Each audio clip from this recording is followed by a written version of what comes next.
Recording start. Zoom out button.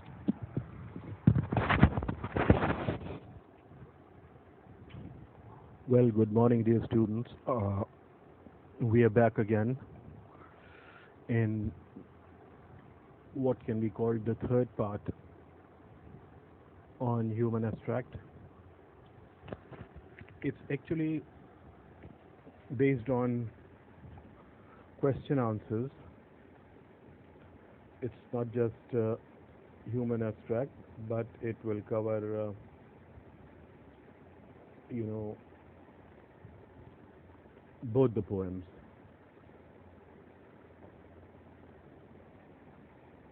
So let's come to questions 10. I have discussed the two poems in great detail. So question 1, how are these two matched poems related to each other in content? And how is the human being depicted in the Song of Innocence, and how he or she is depicted in the Songs of Experience? Do we find both these aspects working in an average human being? Well, yes, the first point, these two poems are matched in content.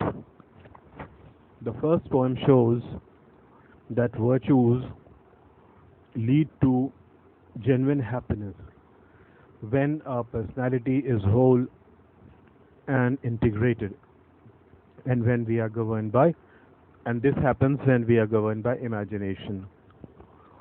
The speaker in the first poem finds things well in order. He accepts mercy, pity, peace, and love as it is, and calls them virtues of delight. He says that we try to evoke these virtues within us when we pray to God, and he points out that uh, that God is dear to us for these virtues, for these divine qualities rather, and man is dear to him. He cares man for these divine virtues, not, or maybe we can say divine qualities in a way, and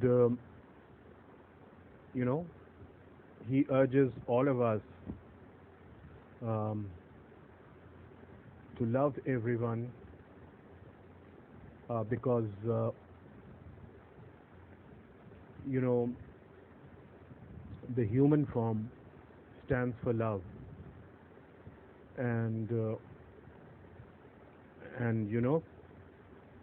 because he says that where you find such virtues as mercy, pity, peace, and love, there you can find God as well, or at least we can say the sign of God.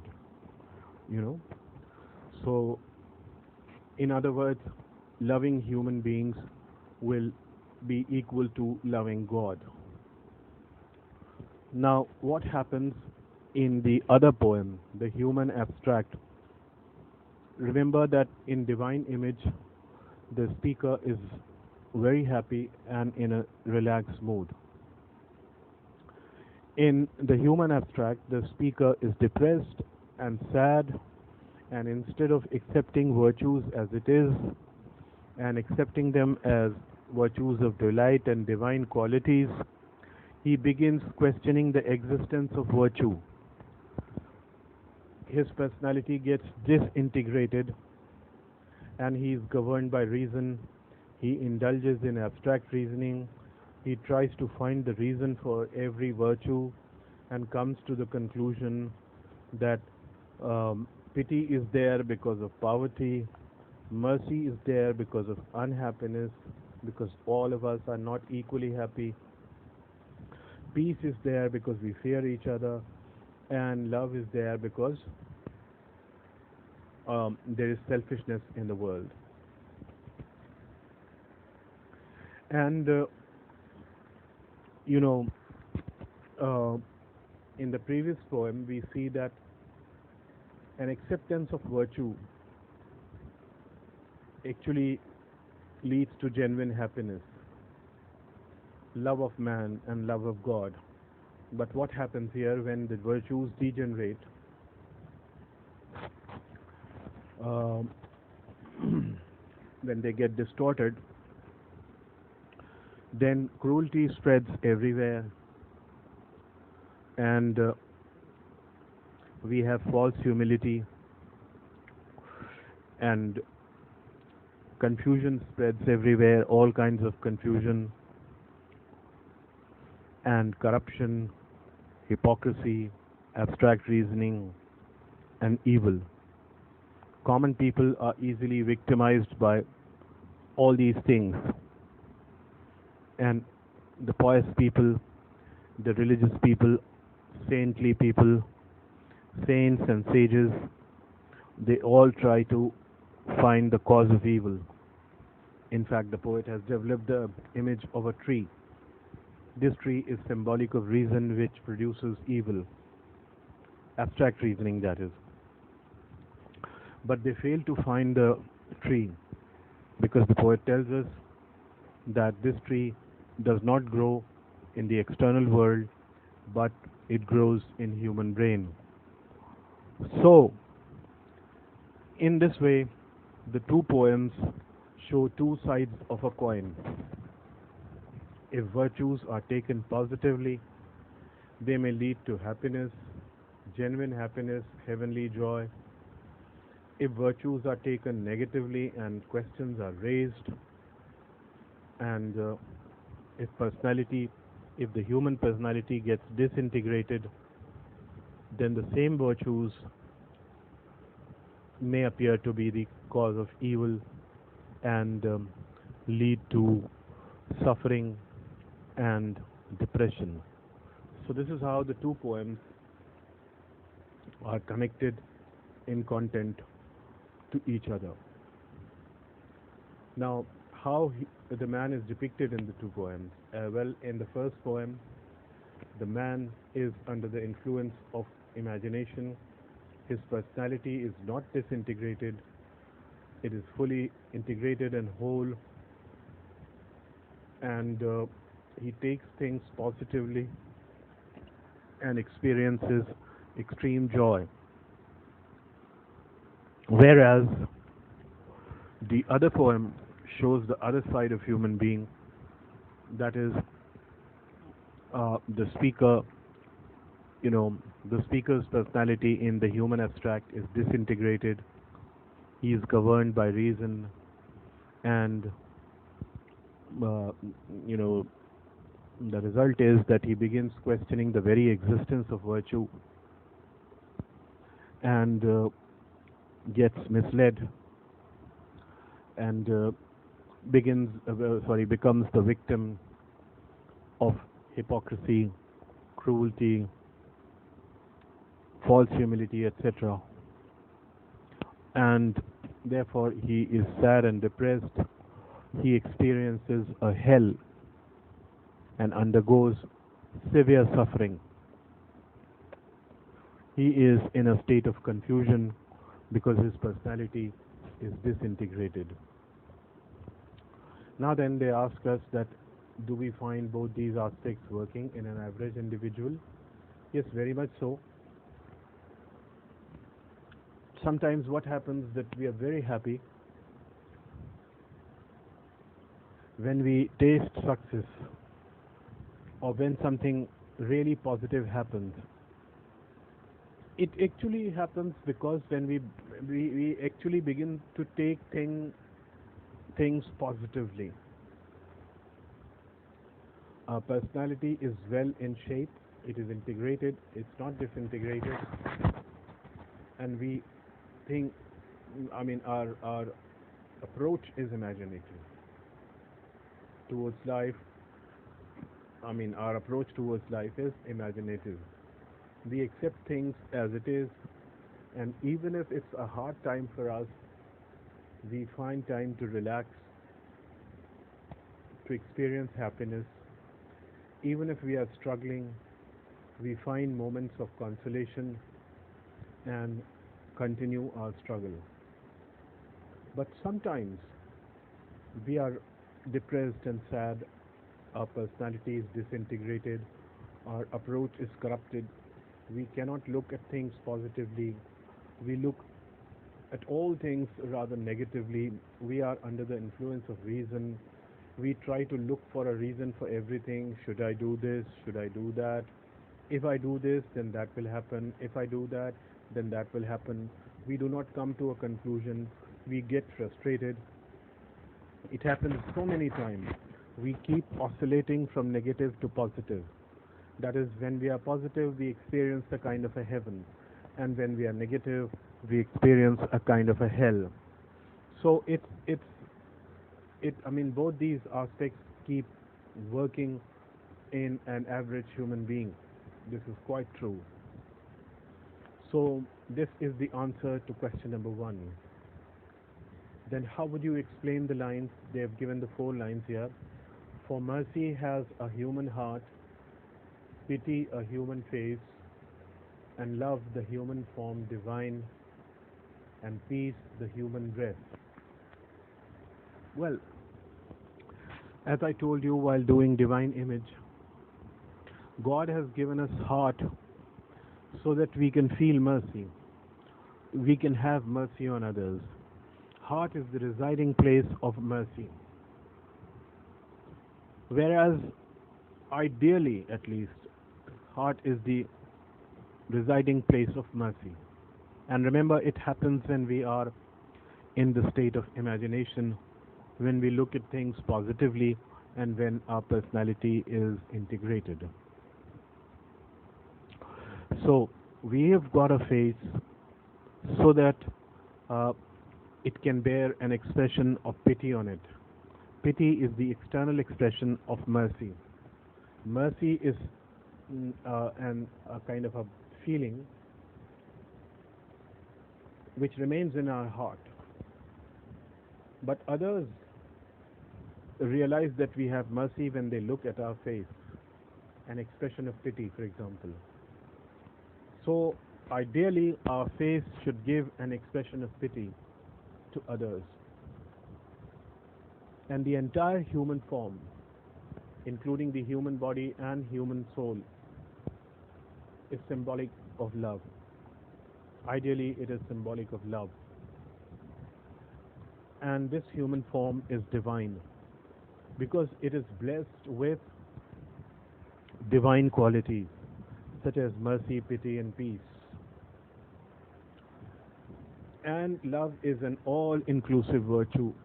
It includes everything because, you know, because it is the human form that stands for love. And human form is all-inclusive. That is why love includes everything. Human form includes heart, human forms include face, and when there is a human form, only then there would be dress. So that is why it includes everything. And because love stands for human form, so love includes all other virtues such as mercy, pity, peace, and love. And our dress should give an indication of peace to others. That is, uh, instead of violence, instead of war, or I mean, there are military dresses, costumes that soldiers wear. If you see human beings with those dresses, you immediately understand that there is going to be a fight. But ideally, our dress should give an indication of peace to others, whether we wear a military uniform or non-military uniform. So, this way, we'll interpret these lines in this way, And I repeat, it happens when we look at things positively and when we are under the influence of imagination. Question number 3. How do mercy, pity, peace and love get distorted in human brain? Well, um, human abstract shows this in great detail. These virtues of delight get distorted. In fact, they get degenerated. Pity gets degenerated into poverty. Mercy gets degenerated into unhappiness. Peace gets degenerated into fear, and love gets degenerated into selfishness. It happens because the speaker questions the validity and the very existence of virtue. And instead of looking at things positively, you know, he is rather critical of them. He looks at them negatively, and he is under the influence of reason, and therefore he gets entangled, he gets confused, he pops questions and looks for answers, and unfortunately he finds negative answers. That's because he's looking negatively. And ultimately, when virtues get degenerated, then what happens? The society, the social atmosphere becomes full of evil and attitudes like cruelty, false humility, corruption, hypocrisy, abstract reasoning, evil. All these things spread, and human beings get victimized, and no one is able to find this tree of evil because it grows in human brain. It is our ideas, our perception, our wrong perception of virtues that basically transforms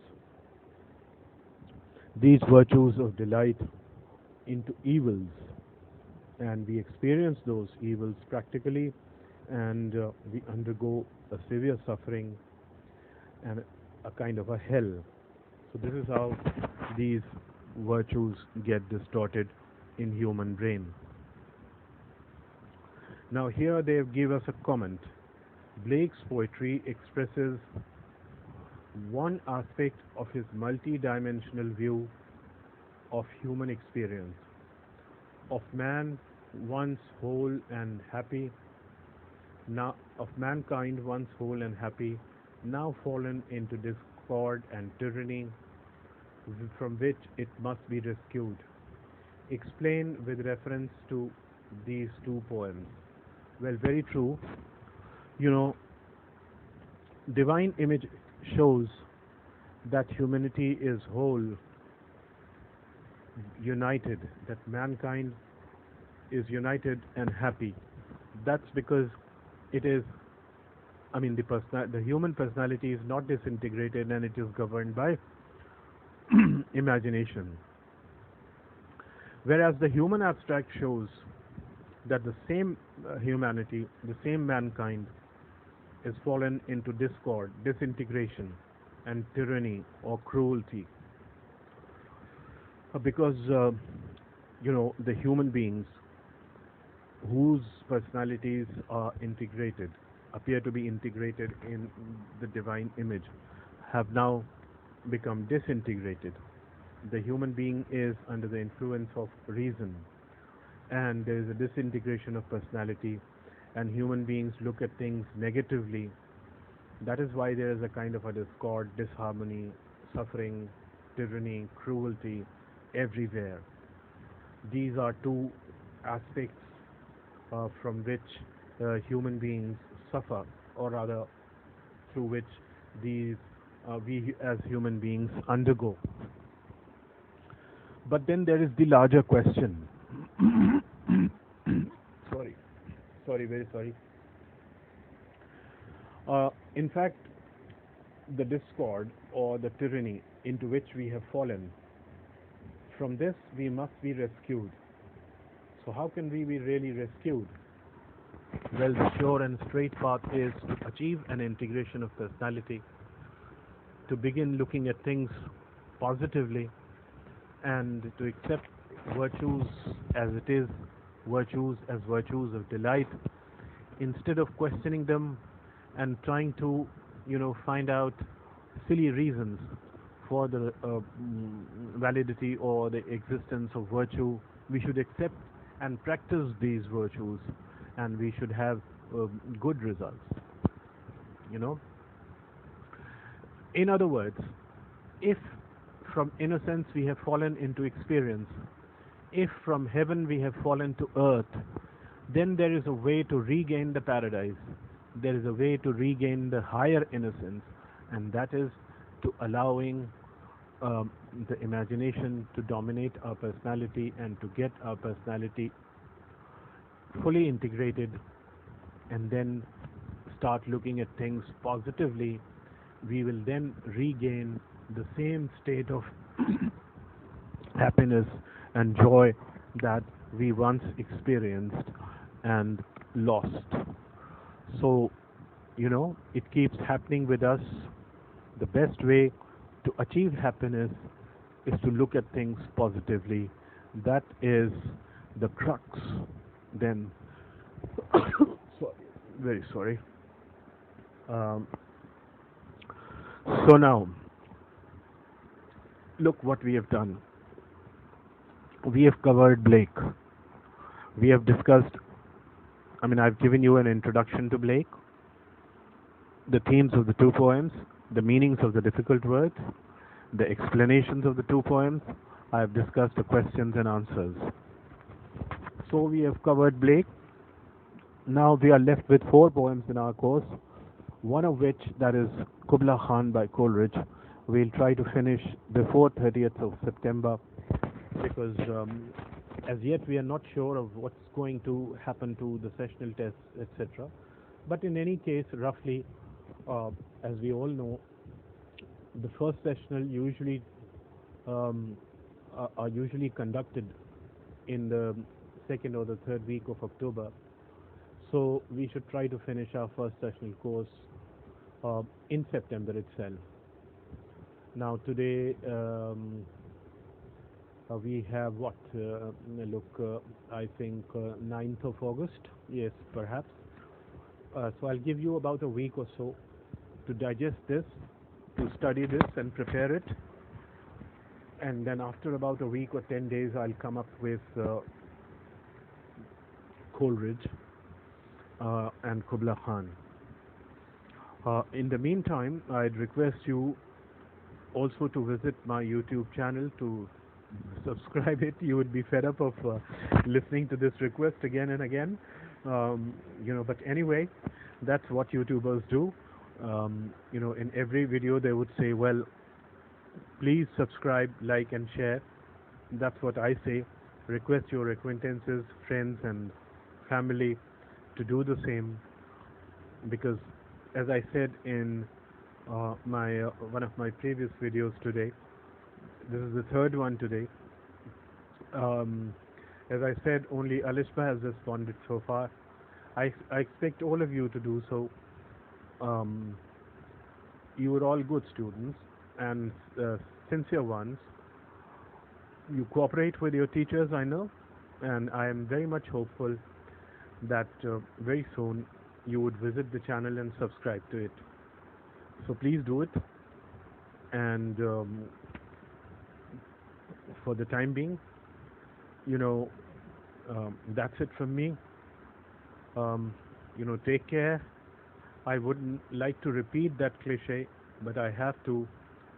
Stay home, stay safe, and pray that we are able to meet again very soon for our normal classroom teaching, and hopefully within about 10 days or so I'll be back with you with the next poem. So thank you very much, and goodbye for now. Back. Stop. Button.